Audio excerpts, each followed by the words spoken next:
SKOR.com. And welcome into Talking Twins, actually. Mackie and Judd production, but Zolgad, Jake DePew, as always, each Monday we talk Twins. Declan Goff, executive producer extraordinaire.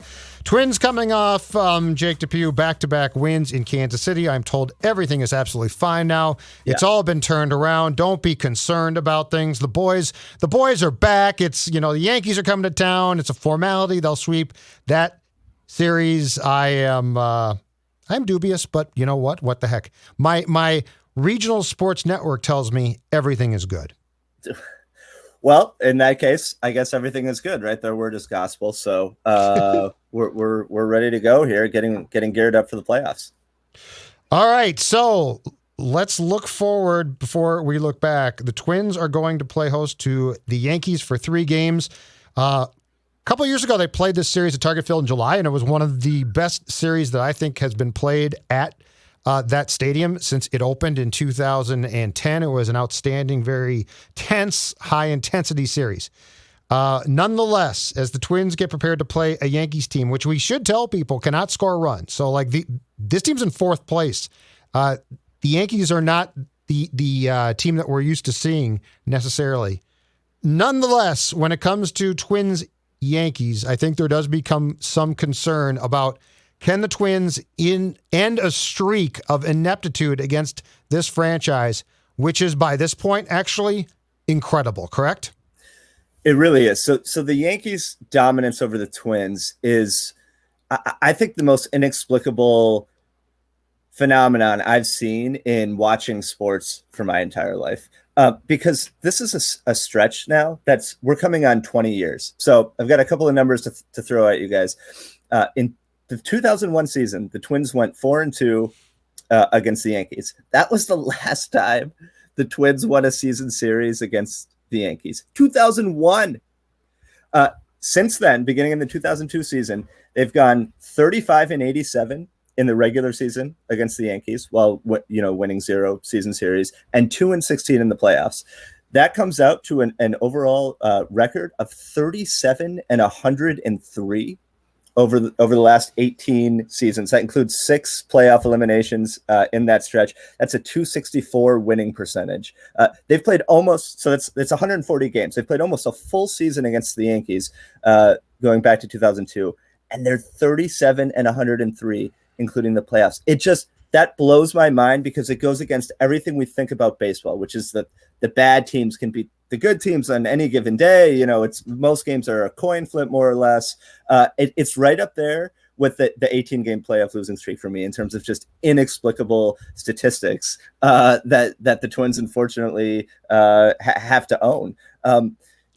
This isn't. The Orioles had lost 16 straight to the Twins, right? Before they beat them. But that was over a stretch of 3 or 4 years, when the Orioles were really bad and the Twins were generally good. So you can kind of understand those things.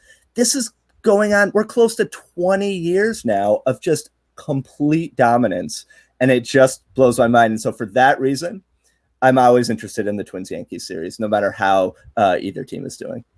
How can a stretch go that long? With what's been some god-awful Twins teams, but been some very good Twins teams. Mm-hmm. How can you maintain a stretch of ineptitude across the board for that long against a Yankees team that at times has been very, very good and at times has been okay?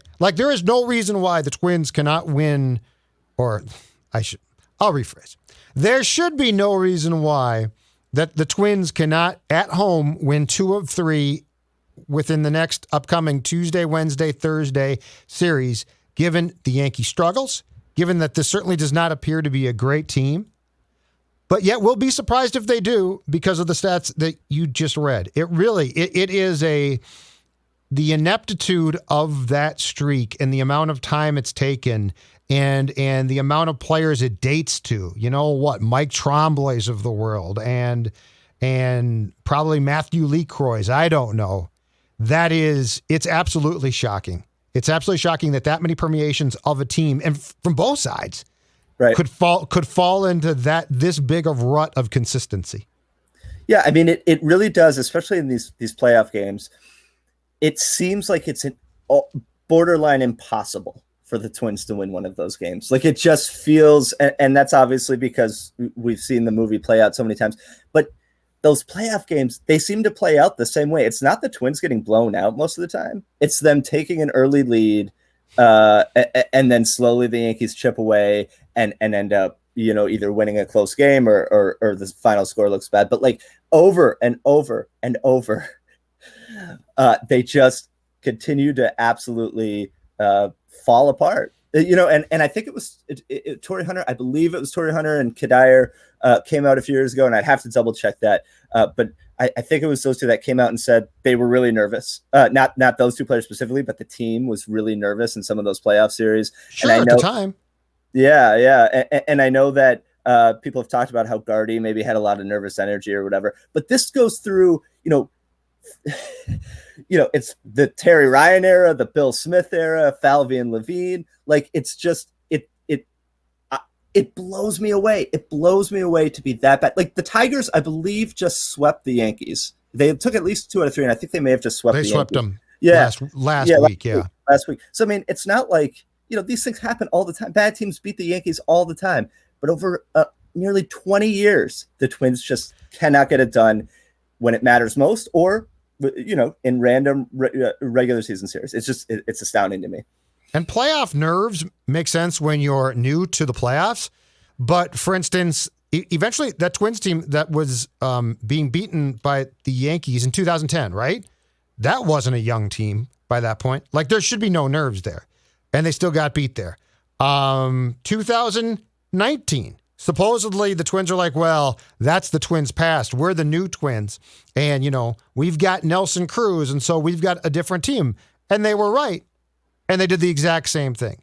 Now, I will say some of this recently, the 5 consecutive playoff losses suffered by the Fighting Roccos have had a consistency to the approach of the problem. You do not start Randy Dobnak in New York. Like, anyone could tell you that. You could go to the street corner in Manhattan and be like, yeah, we're thinking about starting this guy, and he's a young pitcher with... He'd say, that's a bad idea, right? You do not take Barrios and Maeda out of the Astros games at that point. You just don't do it. Like, you could go to a guy in the street corner and say, what do you think about that pitch count thing? And he'd be like, no, that's stupid. Don't do that. Don't take those guys out. So I think it's a combination of things.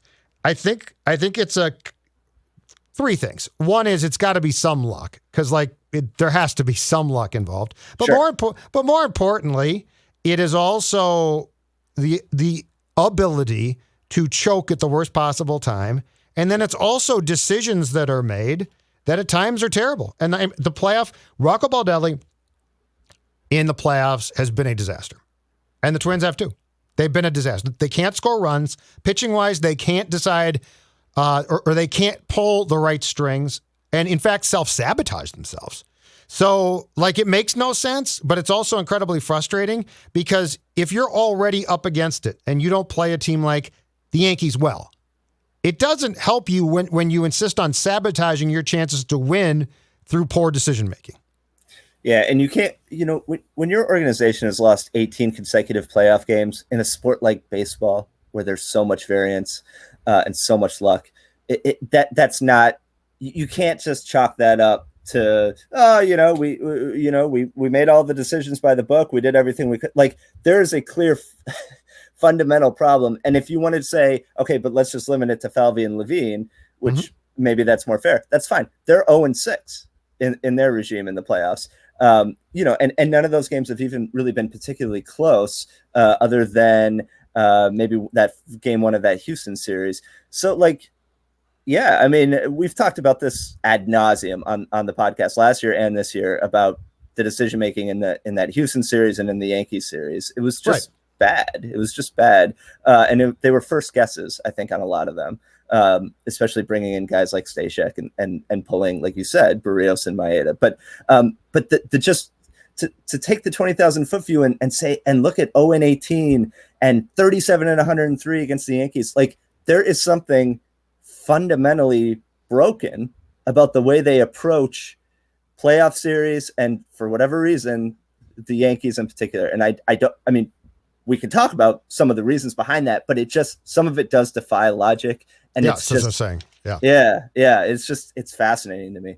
Hey, on the upcoming 3 games that we're going to see in downtown Minneapolis, I'm very curious by Wednesday night's matchup.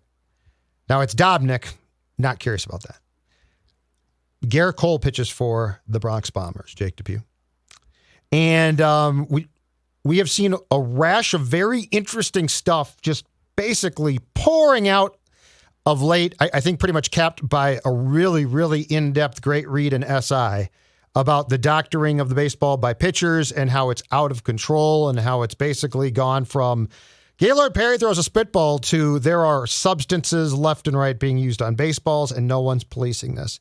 And Donaldson, Josh came out, a couple weeks ago now on Twitter and basically said, I know this is going on. I'm going to turn on people. I'm going to name names.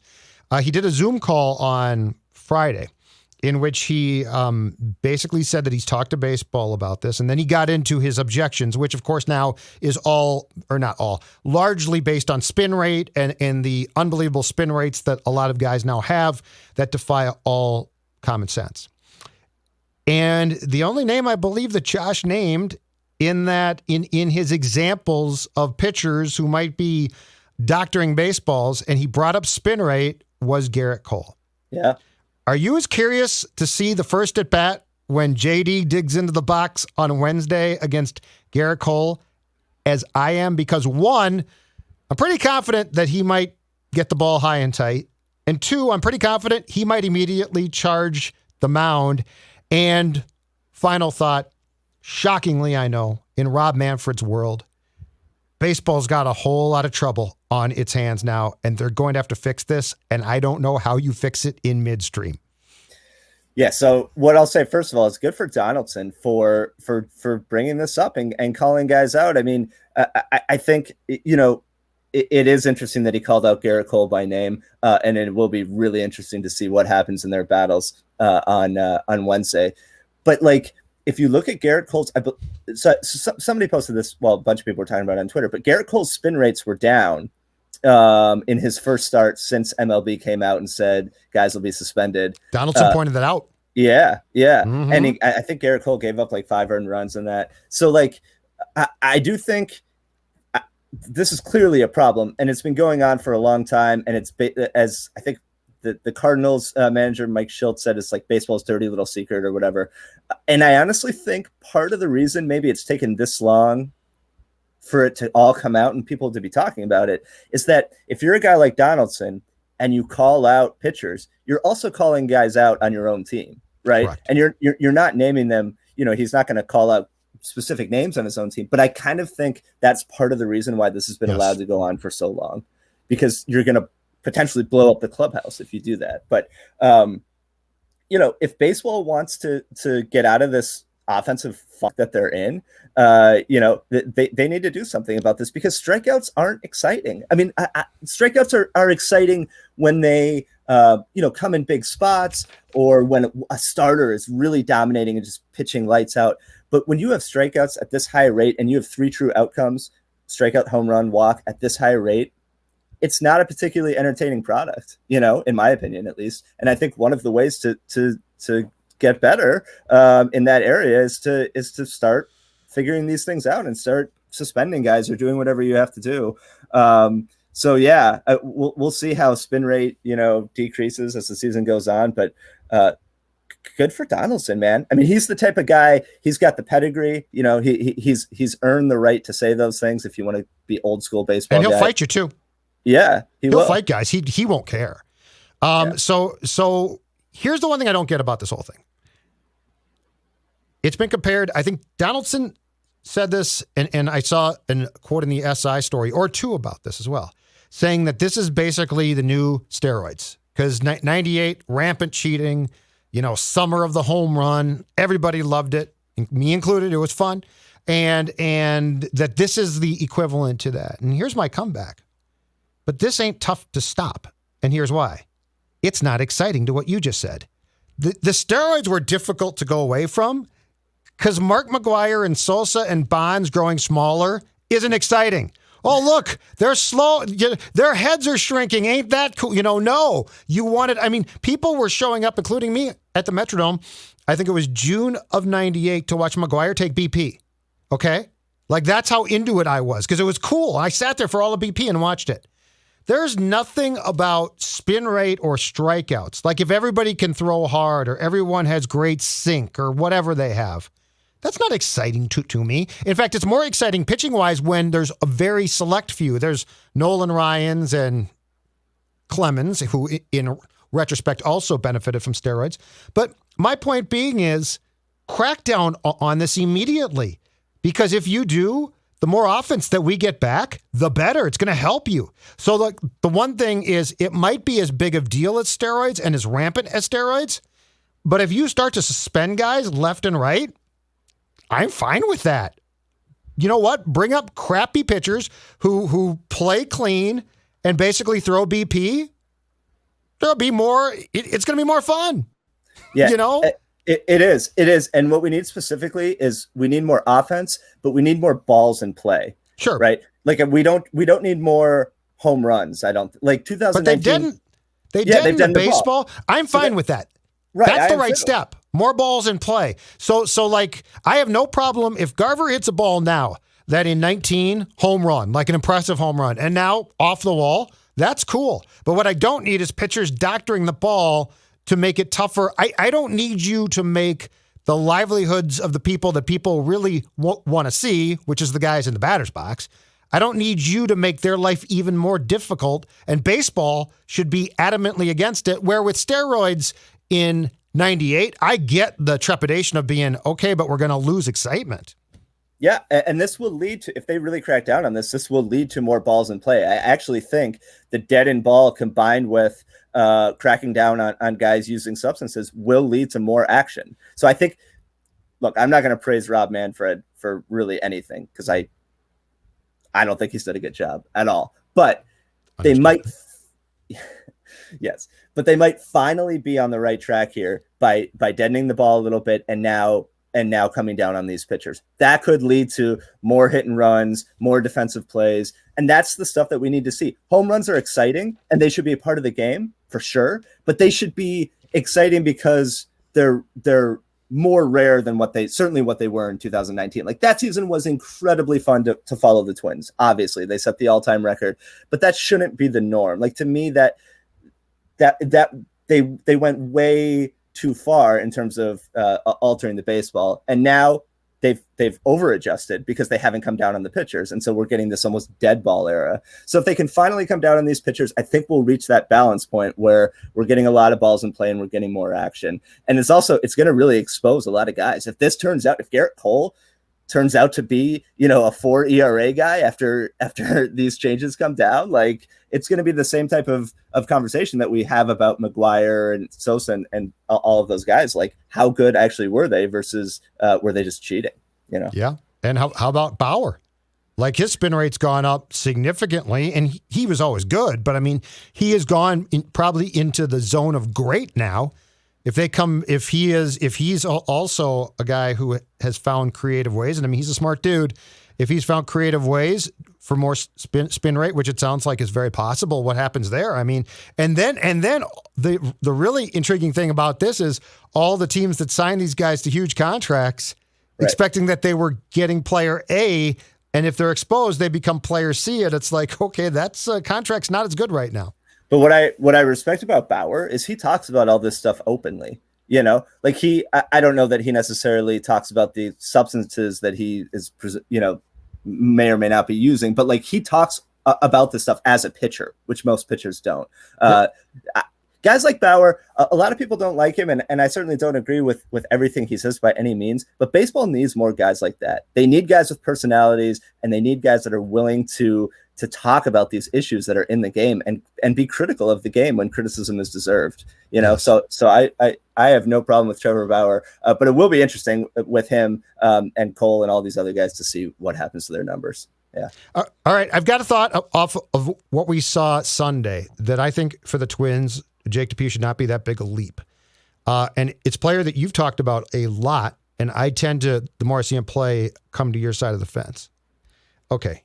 Andrelton Simmons at shortstop is a good fielder. We all know that. And he was signed to provide defense at shortstop and a little bit of bat for a team that was considered, I think, a real contender to win a third consecutive AL Central title. We've now gotten to the point of June where it's pretty clear that ain't happening. What we saw yesterday, I'm gonna run this past you. I'm not saying that Simmons should not play at all, but I do think he's going to be traded at some point, and I don't think you're going to get much back. But he has no future here. Why don't we see Nick Gordon at second and Polanco? And I know it's ideal. He's not as good. I get that completely, but I no longer care about 2021. And Polanco at short. And when Arias comes back, you're going to have to get creative again. But for Nick Gordon to have been up here for the amount of time that he was, because he was up here for like 2 weeks and didn't play. Mm-hmm. And now he gets a chance to play. And there's definitely there. Is there any reason that you can think of that he shouldn't be playing more? And if it comes at Simmons' expense, I flat out don't care. No, I've been beating this drum since Gordon first got called up in late April. I think at this, Andrelton Simmons has a lot of value to a winning team. He has zero value to a team like the Twins that's totally out of contention, and he's on a 1-year deal, and he's going to get traded almost for sure by the end of July. So why play him? You don't need to showcase him. Like, as long as teams know that he's healthy, you know what you're getting in Andrelton Simmons. You're getting a great defender and a mediocre bat. So, like, it's not like they need to show people that he's playing well. Like, you get what you get. So Nick Gordon, right, that's what I'm thinking. Yeah. So Nick Gordon should be playing every day, in my view. I think Simmons should be basically a backup infielder right now until he's eventually moved, the way Mankiewicz became a backup to Justin Morneau in 2004 when everyone knew that Morneau was going to take over. And Mankiewicz was still on the roster, and it was this awkward situation. But anyways, Simmons should be a bench guy. Nick Gordon, I'm higher on him than most people because his issues have all been, or mostly have been, injuries and illness, these GI issues, and he had COVID last summer that basically cost him all of 2020. So if he has that stuff under control, like, the bat is legit. It's always been legit. There's a reason he was a top 5 pick. There's a reason he started at shortstop in the Futures game in 2017, and he's only 25. It just seems like it's been forever because we've been talking about him for so long, but he's only 25. So, like, I think we need to see if his defense is good enough. It's definitely not good enough at shortstop, I don't think. But at second base, we need to see if he can be an everyday player. But I really do think the bat can play. And in a season like this, there's no reason not to start right now, because it was weird. It was weird how long they had him up and didn't play him. He went like 9 days or something. That's what I'm saying. He was on the active roster. I forgot about him. Yeah. You forgot he was even on the team. And I don't quite get what the reasoning was for that. I don't know if they're trying to, like, teach him a lesson, like, you need to take this more seriously. That's pure speculation. I have no idea. But he's playing more now, and he's playing well. So let's see what he can do over the next 4 months. Exactly. And this might be one of the great Twins mysteries in quite some time. How is Matt Shoemaker still on this roster? How the hell is he? And if he is, how is he still starting? Like, he can't. Friday night was abysmal. He gave up 9 runs in, I believe, a third of an inning. 8 of them were earned. Afterwards, said something about he had some sweat problems with his hand, blah, blah, blah. He always has some excuse for why. At what point in time, like, what's it going to take for them to say, you know what, J-Hap, bit disappointing. He is a bit disappointing. But Shoemaker can't pitch for us. I guess I don't understand why you keep going to this well time and time and time again. And there's no way that they can be thinking, well, he's a veteran and he'll turn things around and we still have a chance. First of all, you don't. Second of all, there is zero sign to me that he is going to turn things around. I am mystified how what we have long called, Jake, a smart organization, right? Falvey and Levine, they're smart. How the hell do you keep running him out there start after start after start? I think there are 2 reasons. The first is it's an acknowledgement that the front office thinks that they have no real shot this year. Because if they thought that they had any chance of actually coming back and getting in contention, Shoemaker would have been DFA'd or at least moved to the pen, right? So I think that the fact that they just continued to throw him out there is basically more or less just saying 2021 is over from a competitive standpoint. The second reason, I think, is that who's going to replace him? Because Johan Duran, he's next. He's next in line among the prospects, but he just started pitching. Smelter's injured. Lewis Thorpe is now on the IL. So they called up Griffin Jackson and Bailey Ober, but Maeda's on the IL. Ober looked pretty good. Yeah, and I want to talk about him. Looked good yesterday. Yeah, he did. So I think it's basically that they have no depth right now. They have zero starting pitching depth. They have a lot of prospects who I think we should be excited about, actually. But in terms of guys who are ready to pitch right now, there just aren't many there because Thorpe and Smelter would be the obvious answers, and they're both hurt. So I think that unless you want to call up like an Andrew Albers or somebody like that, who I think is actually pitching for like Canada to try to make the Olympics. But if you want to call up a guy like that, yeah. So if you want to call up a guy like that, that's fine. But he's not going to probably give you better results really than what Shoemaker is going to give you. So it's an embarrassment. It's just. Who's the first prospect that can get here to replace him? Get healthy enough to replace him.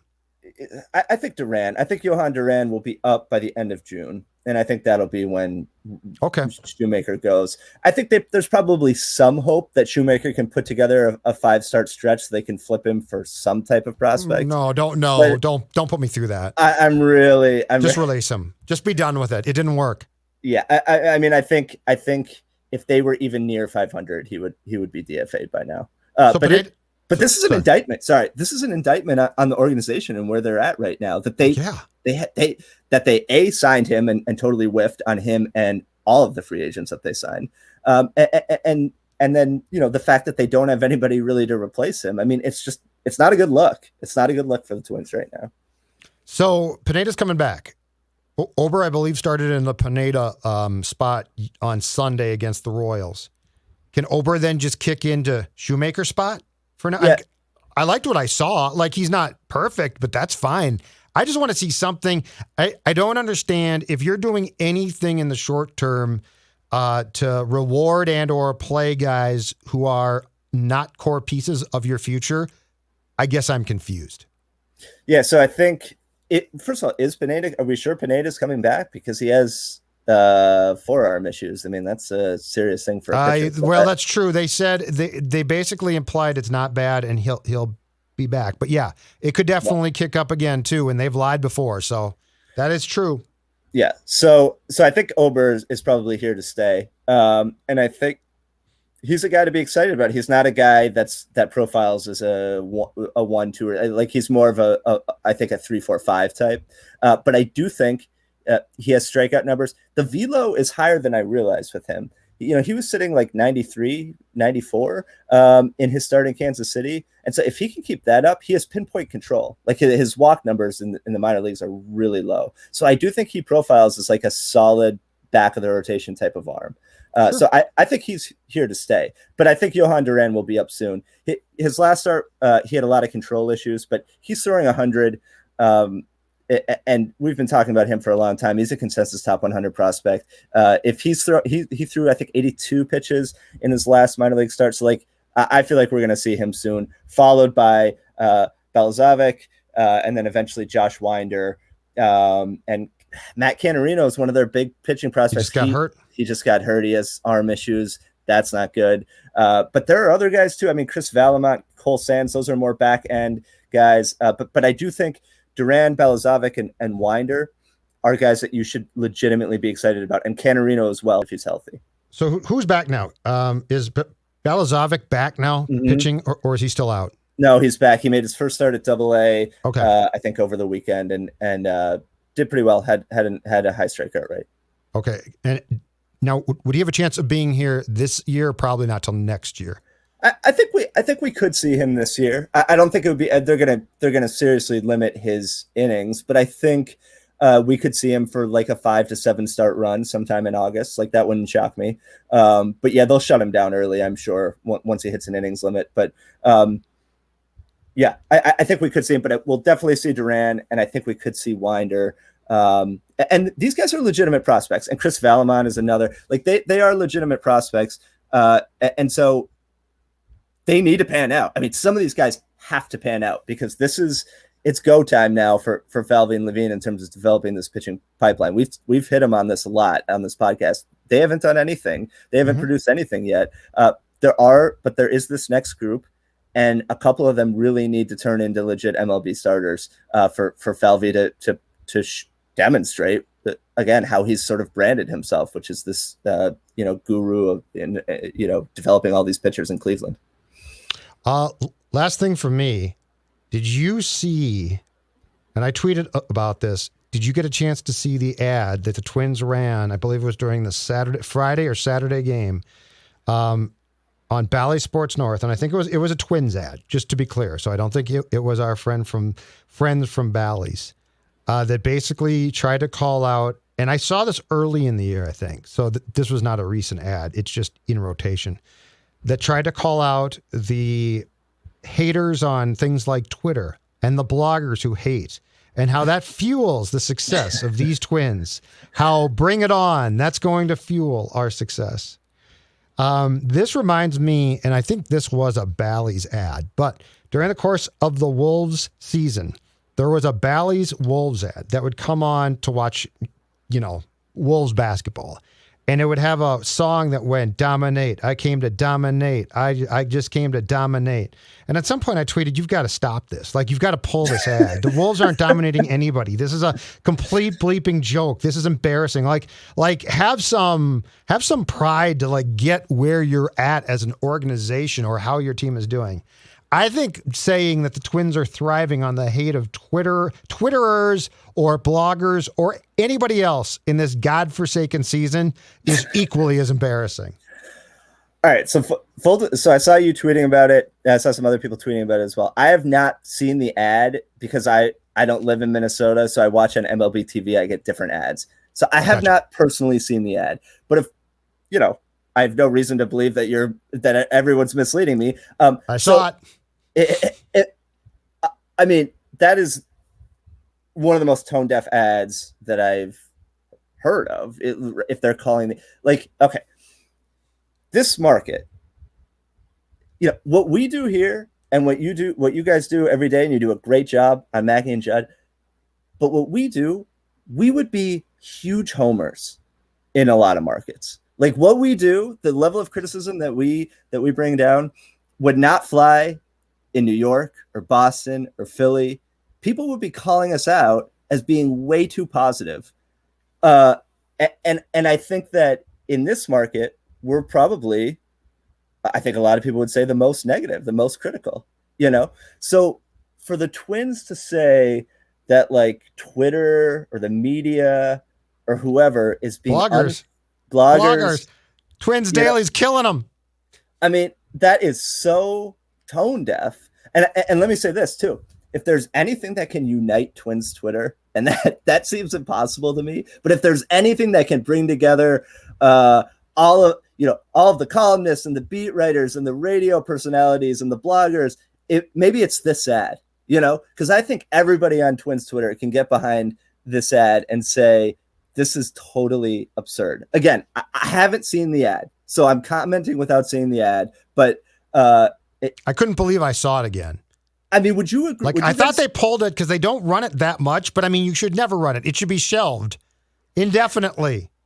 Would you guys agree that this is a pretty soft market, and just in terms of criticism from everyone, from us and from everyone in the media, absolutely, like, compared to the East Coast or even big West Coast markets, or Chicago, it's not even close. Yeah. So that. I don't know who developed that ad or signed off on that or thought that was a good idea. But again, I need to see the ad before I guess I can comment on it more definitively. We'll try and get you a copy of it. Please do. I mean, if they're smart, they'll burn it. That's worse than this. This is how we baseball. Do you remember This Is How We Baseball? Yeah.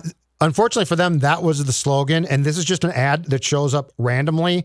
And I don't think I saw it again during the course of the weekend. So it might be they might know it's a bad one to run. It's worse, except this is how baseball was their whole slogan. Yes.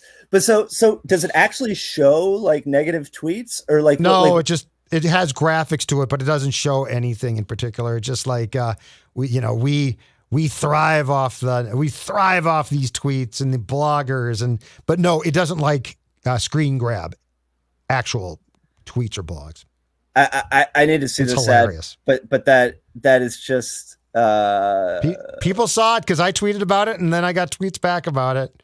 It was incredible, and I think it was during Friday's game. So I was at the height of my being pissed off because they played so poorly, and it's just like, this is ridiculous. Have you seen it, Dex? I know what he's talking about. I haven't seen it recently, but I remember early what on, he's right? referencing. Yes, I remember when it first started, and I don't know if they like picked it back up because, hey, we're in the absolute gutter, so nowhere to go but up. But at the same time, I don't think you're going up either. I think you're cemented where you are. And what I always like to say, and this goes beyond sports and beyond our conversation here, but self-awareness is a beautiful trait. Like, have some bleeping self-awareness. And I have no idea who greenlit that marketing campaign. Same with This Is How We Baseball. Same with the Rays, the Timberwolves one as well. Have some self-awareness. I don't know how the hell that got cleared. You've got to be, when it comes to slogans, you got to be very careful. And like, if you don't have one that's not going to potentially embarrass you, it's best not to have one. Right. Exactly. Get to know them was a can't lose. Unless you were just absolutely garbage, but it was worth a shot. This Is How We Baseball just basically set you up for failure. It was not a good slogan. But then I have to see this ad. And I really want this. I want this to unite Twins Twitter. I'm serious. This is a call to Twins Twitter. Let's all come together. Let's have a kumbaya moment. I don't think this is possible. I think it's changed since you were here too. I don't think it's possible. I think let's just say I think there have been some very harsh divorces within Twins Twitter, and I don't think reconciliation is going to happen. That's it's a little bit like, I don't know what it's like. It's just not pretty. It's not pretty, and it's especially not pretty during a season like this. 1969 Beatles. Okay, it's like that. It's very acrimonious. Very acrimonious. Some people signed with a different label, got different lawyers. It got ugly. Twins Twitter's lost. But yeah, so. Well, I got to see it. I got to see the ad. Got any final thoughts, Depew, before we shove off and not really. I mean, wait till next Monday to do this again? Yeah, I mean, this is just the part of the season when the team is bad and the trade deadline is still 2 months away, where, we're going to have to start talking about prospects and trades, because I don't think, barring a miraculous run, the on-field product is going to be super interesting until these prospects start coming up and playing every day. I'm hoping this week is at least a little bit compelling. Yankees, Astros. Yeah. Like, I hope it's the Yankees can't score runs. So I think that this series should be, I'm not saying the Twins are going to win. They should, but I think the games just score wise should be relatively close. The Astros series might not be. I don't know. But I mean, at least it's not, I'm so sick of Baltimore and Kansas City. So that's good. Yeah. And let me rephrase. What I meant to say really is I want to see the pitching prospects come up and pitch, because but yeah, I mean, I think the Yankees series will be entertaining and interesting just because it's the Yankees. But it'll be nice to see them play good teams, I guess. But yeah, this is just this stretch when a team is bad, where it's just not, the on-field stuff is just not super interesting. Unfortunately, it is what it is, man. This is the 2021 Twins. And with that, we will say goodbye. See you, Jake. Bye. All right. See you guys. Bye, everybody.